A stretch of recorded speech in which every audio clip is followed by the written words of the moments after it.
नमस्कार बच्चों। तो आज हम पढ़ेंगे पाठ 8 जिसका नाम है रॉस की जंग मलेरिया के संग। तो पहले तो इसमें रॉस क्या है। रॉस एक साइंटिस्ट का नाम है। साइंटिस्ट मतलब वैज्ञानिक जो कि अ, जीवों के बारे में रिसर्च करते हैं मतलब कि उनके बारे में और पढ़ाई करते हैं, उनके बारे में और चीज़ें ढूंढते हैं, उनको समझते हैं, बीमारियों को समझते हैं, उनके हल, उनका जो क्योर बोलते हैं हम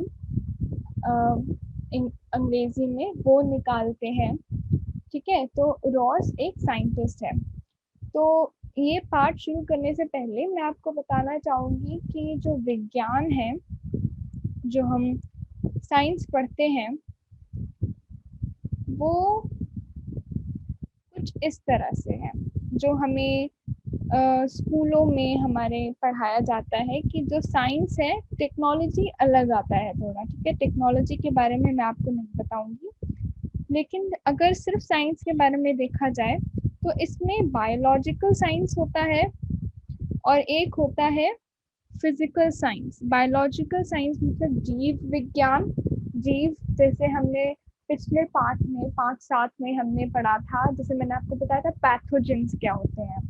पैथोजेंस वही जीव हैं जो कि हमारे लिए हानिकारक है, लेकिन कुछ ऐसे जीव भी हैं जो कि हमारे लिए बहुत अच्छे हैं, जिनसे हम दही जमाते हैं। तो जो जीव विज्ञान है उसके बारे में हम इसमें पढ़ते हैं। दूसरा है भौतिक विज्ञान।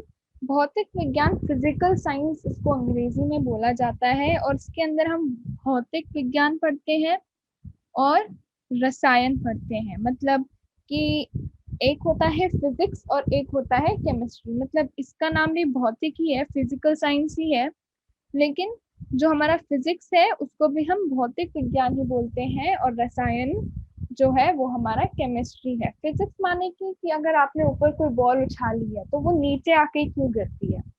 ठीक है, या फिर अगर आपने यहाँ से अपने दोस्त की तरफ कोई बॉल, फुटबॉल सपोज, ठीक है, पैर से मार के अपने दोस्त को देनी चाहिए, तो एकदम धीरे से मारेंगे। अगर आपका दोस्त दूर खड़ा है तो आप एकदम धीरे से मारेंगे तो उस तक नहीं पहुंच पाएंगे, आपको तेज मारना होगा। तो कितनी उसकी स्पीड होनी चाहिए बॉल की कि आपके दोस्त तक वह बॉल पहुंच जाए।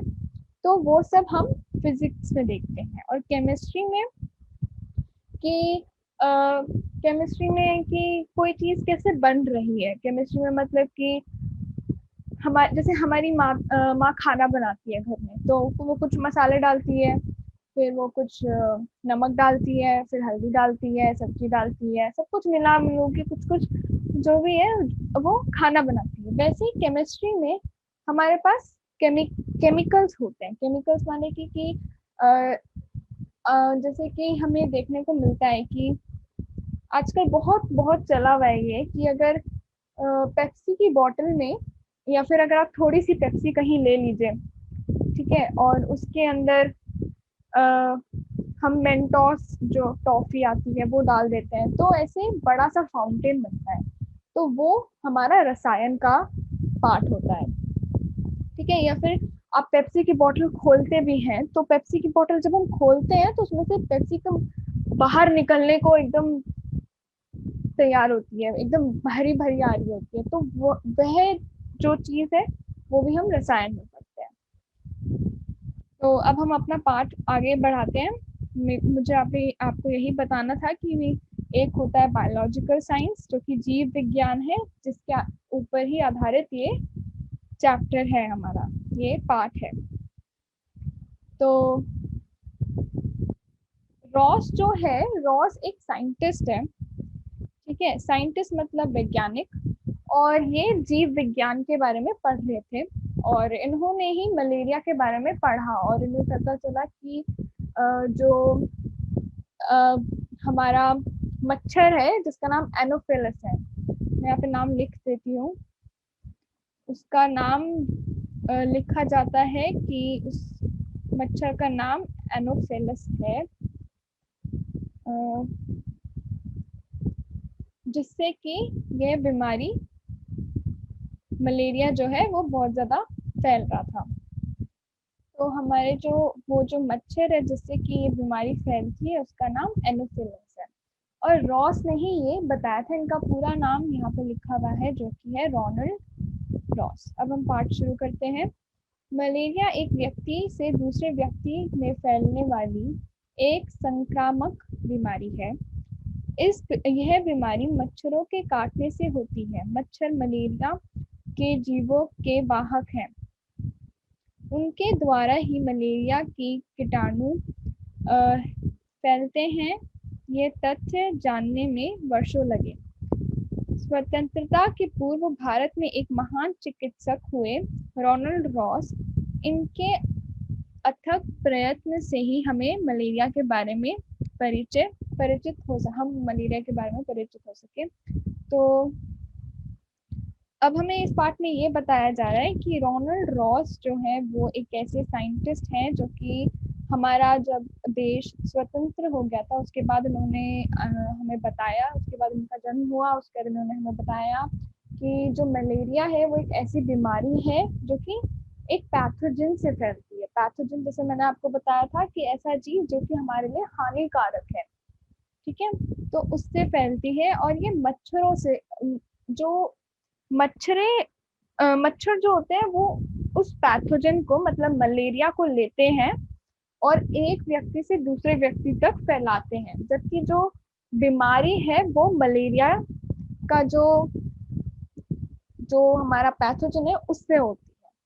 तो फिर उन्होंने बताया कि रॉस का जन्म भारत में उत्तराखंड राज्य के अल्मोड़ा नामक शहर में हुआ था। तो इनका जन्म थे ये ब्रिटिश, लेकिन इनका जन्म हुआ भारत में ही था। और इनको नोबेल प्राइज भी मिला हुआ है। नोबेल प्राइज हर किसी को नहीं मिलता है, बहुत बड़ी चीज होती है। वे हमेशा सपनों की दुनिया में खोए रहते थे। अपने आसपास को देखकर चित्र बनाना और कविताएं लिखना उनका प्रिय शौक था। 8 साल की उम्र में उन्हें स्कूली शिक्षा प्राप्त करने के लिए इंग्लैंड भेजा गया। महज 14 साल की उम्र में वहां के एक प्रसिद्ध स्कूल में उन्हें गणित के लिए पुरस्कृत किया गया। पुरस्कार में मिली किताब से गणित में उनकी रुचि बढ़ी। तभी पिताजी ने कहा कि डॉक्टरी पढ़ो। सपने देखने वाले रॉस ने बहुत परिश्रम से मेडिकल की परीक्षा पास की। तो इनको 8 साल की उम्र में इंग्लैंड भेज दिया गया था पढ़ने के लिए, लेकिन वहाँ पे उन्होंने किसी बहुत अच्छे संस्थान में, किसी बहुत अच्छे स्कूल में जाके उन्होंने पढ़ा और वहाँ पे उन्हें गणित में पुरस्कृत भी किया गया। गणित मैथ्स होता है जो कि एक और सब्जेक्ट है जिसके बारे में आप लोग पढ़ते हैं।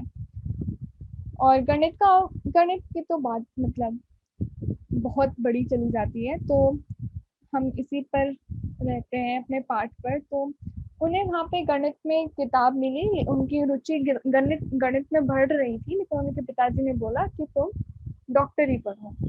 और फिर उन्होंने डॉक्टरी पढ़ी, मेडिकल का उन्होंने एग्जाम दिया। मेडिकल एक्चुअली में एक अंग्रेजी वर्ड है जो कि यहाँ पे हिंदी में लिखा हुआ है, लेकिन मेडिकल का मतलब होता है कि जैसे आप लोग पढ़ते हैं ना कि कोई डॉक्टर बनना चाहता है तो उसको में मेडिकल एक फील्ड है, मतलब एक कैटेगरी है जिसके अंदर आप लोग जाते हैं तो आप डॉक्टर बनते हैं। तो वो उन्होंने लिया, उन्हें डॉक्टर बनकर वापस भारत आने का मौका मिला। उस समय मलेरिया फैला हुआ था, तो वे डॉक्टर बन के भारत वापस आए और उस समय मलेरिया बहुत फैला हुआ था भारत में। मलेरिया के संक्रमण से अनेक लोग अकाल मृत्यु का शिकार हो जा रहे थे। तो उस समय मलेरिया एक ऐसी बीमारी थी जिसके बारे में लोगों को पता नहीं था कि ये क्यों हो रही है, ये कैसे हो रही है, ये इसके पीछे क्या वजह है, क्या क्या मतलब हो क्यों रही है मलेरिया। तो फिर इन्होंने, और उसकी वजह से बहुत लोगों की मृत्यु हो रही थी। कुनैन की पत्तियों की ही इसका एकमात्र इलाज थी। कुनैन एक पेड़ है जिसकी पत्तियों के बारे में बात हो रही है कि उनका कहना था कि कुनैन की पत्तियां ही इसका एकमात्र इलाज थी। मलेरिया कैसे फैलता है तथा इसका समुचित रोकथाम कैसे हो सकता है ये किसी को पता नहीं था। रॉस ने इस चुनौती को स्वीकार किया और मलेरिया के से बचाव का उपाय ढूंढने में लग गए, क्योंकि अब वो बीमारी फैल रही थी, काफी ज्यादा लोगों की मृत्यु हो रही थी। तो उनका कहना था कि अब मैं इसका हल निकालूंगा, मैं देखूंगा ये बीमारी कहाँ से फैल रही है, कैसे फैल रही है, क्यों फैल रही है, इसकी क्या दवा हो सकती है, कुनैन के पत्तों के अलावा हम क्या कर सकते हैं, क्योंकि हर किसी के पास उसके कुनैन के पत्ते नहीं है, कितने लोगों की मृत्यु हो जा रही है। तो हमें लोगों को बचाने के लिए कुछ करना है। अपने काम के दौरान उन्होंने पाया कि जहां मच्छर ज्यादा है वहां मलेरिया का प्रकोप भी ज्यादा है।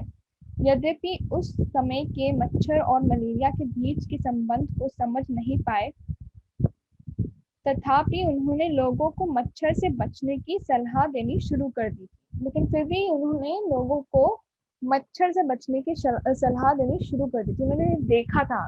अब कोई भी विज्ञान में किसी भी तरह का आप कुछ बनाते हो मतलब इन्वेंशन करते हो, या आप किसी भी चीज को समझते हो या आप डिस्कवर करते हो कि हाँ ऐसा होता है, मैंने इसको पकड़ लिया, और लोग नहीं देख पाए लेकिन मैंने देख लिया ये चीज ऐसे हो रही है, तब डिस्कवर करते हो।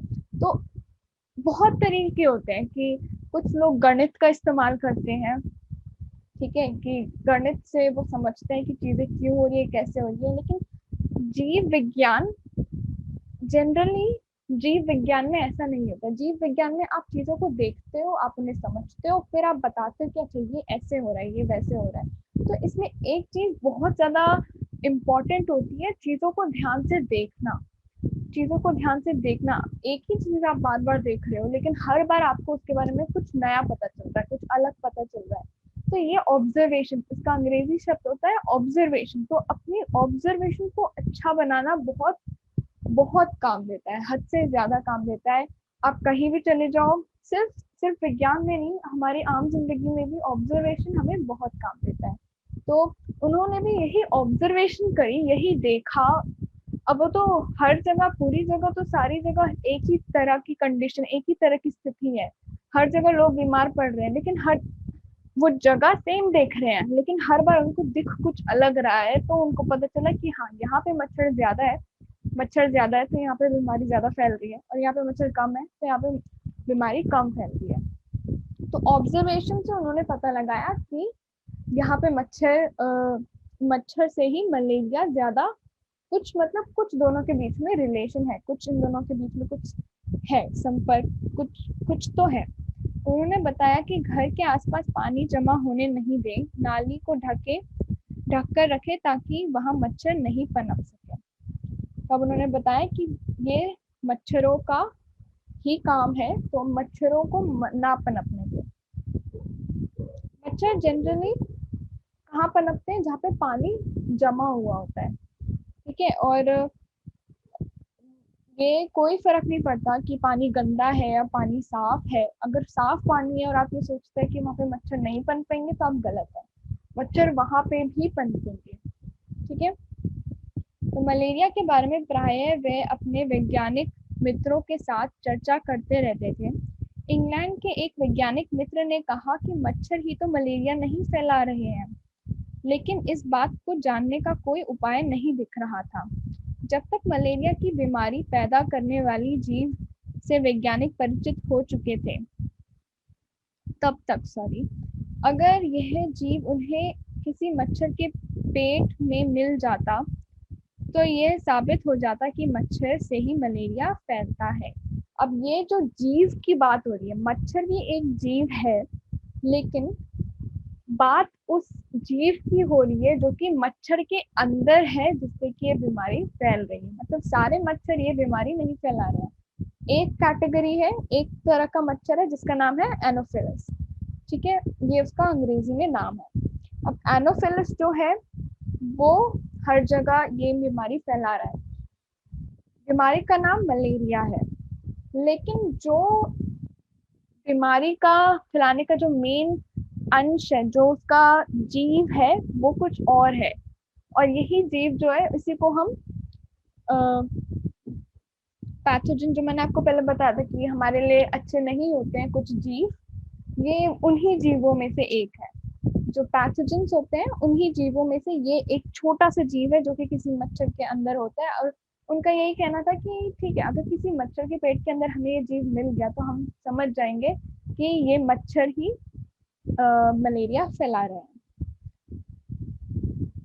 रॉस ने इस संभावना पर विचार करते हुए शुरू कर दी अपनी जंग मलेरिया के संग। तो इसी इसी हिसाब से हमें समझ में आ रहा है कि पाठ का नाम मलेरिया के साथ रॉस की जंग क्यों है। थोड़ा उल्टा बोला मैंने, लेकिन हाँ ठीक है। तो मलेरिया के मच्छरों को पहचानना और मलेरिया के रोकथाम का तरीका ढूंढना उनके जीवन का ध्येय बन गया। अब उनका वही था कि मुझे इसके बारे में ही पढ़ना है और मुझे जानना है कि ये क्यों हो रहा है, कैसे हो रहा है, मुझे इसका समाधान निकालना है। वे लगातार मलेरिया के रोकथाम एवं उससे बचाव के उपाय में लगे रहे। वर्षों बीत गए लेकिन मलेरिया और मच्छर के आपसी संबंध का पता नहीं चल सका। इसे जानने के लिए वे कई लोगों की उंगलियों में सुई चुभोकर खून के नमूने लेते और जांच करते, यहाँ तक कि मच्छरदानी में मच्छर छोड़कर उसमें लोगों को सुलाते और मच्छर से कटवाते। फिर उनकी उंगली में सुई चुभोकर खून के नमूने लेते, उसकी जांच करते हैं। अब बात ये है कि वो लोगों के खून के नमूने जो है वो क्यों ले रहे हैं। तो क्या होता है कि जैसे कोई मच्छर आता है तो वो आपके ऊपर बैठता है, ठीक है, तो वो आपका आपका खून चूसता है, ठीक है, आपके ऊपर बैठता है, वो आपको काटता है, फिर वो आपका खून चूसता है और फिर वो उठ जाता है। तो जब वो खून चूस रहा होता है तो अगर उसके अंदर वो जीव होगा जिसकी वजह से मलेरिया फैल रहा है, वो जीव आपके खून के रगों के अंदर चला जाएगा। तो जैसे ही वो जीव आपके खून के रगों के अंदर जाएगा, वो बीमारी आपके अंदर, उस जीव से जो बीमारी इंसानों में हो रही है, वो मलेरिया आपके अंदर पनपने लगेगा। तो इसीलिए वो लोगों को मच्छरों से कटवा रहे थे पहले, और उसके बाद देख रहे, और उसके बाद उनका खून की जांच कर रहे थे कि इस खून में वो जीव है कि नहीं है। तो इससे पता चल जाएगा कि हाँ, मच्छर ने काटा है तो मतलब मच्छर के पेट में है कि नहीं है। उसके बाद उसको पेट और सूंड की चार फाड़ कर उसके अंदर के पदार्थ को सूक्ष्मदर्शी की सहायता से जांच करते। सूक्ष्मदर्शी होता है माइक्रोस्कोप, ठीक है, मतलब माइक्रोस्कोप मैं आपको कैसे बताऊँ, मतलब कि कुछ ऐसा, वो भी एक विज्ञान का ही आविष्कार है जो कि हमें बहुत बहुत छोटे छोटे चीजों, छोटे छोटे जीवों को देखने में हेल्प करता है। हम उसकी सहायता से वो छोटे छोटे जीव हम देख पाते हैं। इस क्रम में उन्हें कई लोगों से ने सहयोग दिया। सबसे ज्यादा मदद उनके कर्मचारी अब्दुल एवं एक मलेरिया के मरीज हुसैन खान ने की। तो उनकी बहुत लोगों ने मदद करी, उसमें से अब्दुल और हुसैन खान थे। हुसैन खान की डॉक्टर रॉस ने काफी देखभाल की, उन्हें फलों का जूस, दाल, सब्जी आदि पोषक खाना खिलाते, साथ ही बार बार उन्हें मच्छरों से कटवाते, फिर सुई चुभोकर खून के नमूने लेते और उसकी जांच करते। साथ ही साथ वे जिन मच्छरों से हुसैन को कटवाते उनकी भी जांच करते। तो मतलब वो यही कर रहे थे, उनको खाना पीना दे रहे थे लेकिन मच्छरों से कटवा रहे थे, फिर उनके खून की जांच करते थे, फिर उन मच्छरों की जांच करते थे। आखिरकार रॉस की तलाश पूरी हुई। एक विशेष प्रकार की मादा एनोफिल मच्छर के पेट में उन्हें मलेरिया के कीटाणु दिखे। तो अब उन्हें वो कीटाणु जो पैथोजेंस थे वो मिल चुके थे। वे खुशी से उछल पड़े। 16 साल के अथक प्रयास के बाद वे पता लगा पाए कि मादा एनोफिल मच्छर ही मलेरिया के कीटाणुओं का एक मनुष्य के शरीर से दूसरे मनुष्य तक पहुंचाती है। तो उनको पता चल गया। 16 साल तक उन्होंने सिर्फ इसी पर ध्यान दिया और इसी पर रिसर्च करा, और उन्हें पता चला कि जो एक मादा एनोफिल है, मतलब जो फीमेल एनोफिल होती है, उससे ही मलेरिया फैलता है। मलेरिया के रोकथाम की दशा में डॉक्टर रॉस द्वारा किए गए कुछ खोज को कोई नहीं भूल सकता। इसीलिए नहीं भूल सकते क्योंकि उन्होंने इसके बारे में जानने में हमें और सहायता की। सवालों की बारी। अपने गांव में मच्छर कम करने के लिए आप क्या करेंगे? पहली बात, जहाँ जहाँ पानी जमा होगा वहाँ पे पानी जमा नहीं होने देंगे। या फिर मतलब जैसे कि हम कुछ कुछ घरों में, हमारे घरों में कभी कभार कूलर चल रहे होते हैं, तो उसमें भी पानी जमा होता है। तो उसमें लोग ऐसा बोलते हैं कि उसमें आप पेट्रोल डाल दीजिए या केरोसिन ऑयल डाल देते हैं, तो उससे वहां पे मच्छर नहीं पनप पाते हैं, अगर वहां पे वो तेल डला हुआ होता है तो। मतलब घर का खाने वाला तेल नहीं, कुछ भी नहीं, केरोसिन ऑयल डालते हैं और फिर उससे मच्छर नहीं पनपते हैं। यदि किसी को मलेरिया हो तो आप उसे कहाँ ले जाएंगे? उसकी देखभाल कैसे करेंगे? ये सारे सवाल आप लोगों के लिए हैं। खाना बहुत इम्पोर्टेंट है। स्वाद, मतलब स्वाद के अनुसार खाना खाना ठीक है, कुछ हद तक ठीक है, लेकिन ढंग का अच्छा खाना खाना बहुत बहुत ज़्यादा इम्पोर्टेंट है। शिक्षक के लिए यही यही माइक्रोस्कोप है जो मैं आपको बता रही थी। एक मिनट, हाँ। तो यहाँ पे हम वो जीव रखते हैं, ये कलर हमसे दिख नहीं रहा है। एक मिनट। यहाँ पर हम वो जीव रखते हैं। जीव मतलब कि अ, जब आप लोग बड़े हो जाएंगे, ठीक है, तो थोड़ी थोड़ी सीनियर क्लासेस में आने के बाद आपको बताया जाएगा कि जो हम प्याज खाते हैं उसके अंदर ना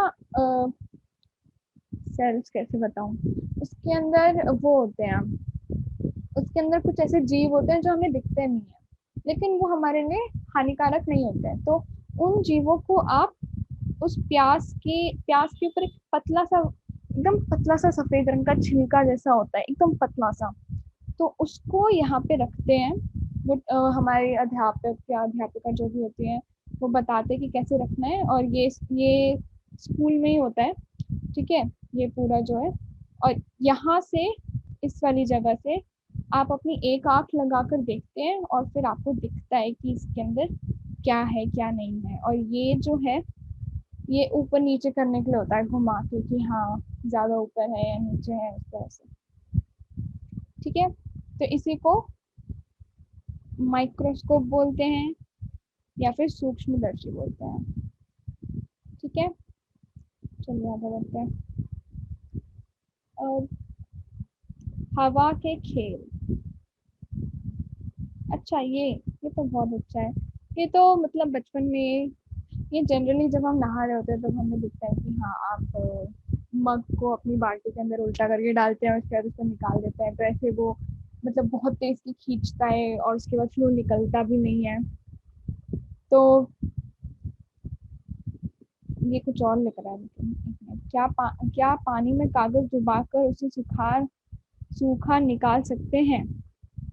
ओ, सामग्री, नहीं। तो इसमें, हाँ, इसमें तरीका वही है जो जैसे हम खेलते हैं वही है, लेकिन मतलब आपको काम कुछ और दिया, तो ये आप लोग पढ़िएगा और इसको करिएगा, इसमें मजा बहुत आता है। लेकिन यहाँ पे उन्होंने कांच का ग्लास लिया हुआ है मेरे ख्याल से, क्योंकि वो उनको दिख रहा है कि क्यों हो रहा है। बाल्टी तो कांच की नहीं है, बाल्टी तो प्लास्टिक की होती है जनरली। मतलब बता रहे हैं कि इतने में ही पानी भरता है और इससे ज्यादा में पानी नहीं भरता है। अब ऐसा क्यों होता है, पहले आप लोग एक्सपेरिमेंट करिएगा, उसके बाद मैं आपको बताऊंगी कि ऐसा क्यों होता है। एक्सपेरिमेंट होता है, एक्सपेरिमेंट मतलब कि जैसे यहाँ पे लिखा है कि एक्सपेरिमेंट होता है कि एक्सपेरिमेंट को एक कैसे, मतलब कुछ अपने आप से करके देखना। जैसे कि अगर इसमें आप मैंने बताया कि हम प्याज का वो देखते हैं, छिलके को, वो वाइट कलर के, वो सफेद का जो पतला सा छिलका होता है वो देखते हैं, तो उसको हम खुद देख के बता रहे हैं कि ऐसा हो रहा है। ठीक है, तो उस चीज को एक्सपेरिमेंट बोलते हैं, विज्ञान के अंदर उसको एक्सपेरिमेंट बोलते हैं। तो इसी के साथ हमारा ये पाठ खत्म होता है। और ये ये एक्सपेरिमेंट जरूर करिएगा आप लोग, हवा के खेल, और इसमें बहुत मजा आता है। और इसी के साथ अब हम मिलेंगे अब अपने अगले पार्ट के लिए। और अपना ध्यान रखिए और पढ़ते रहिए अच्छे से।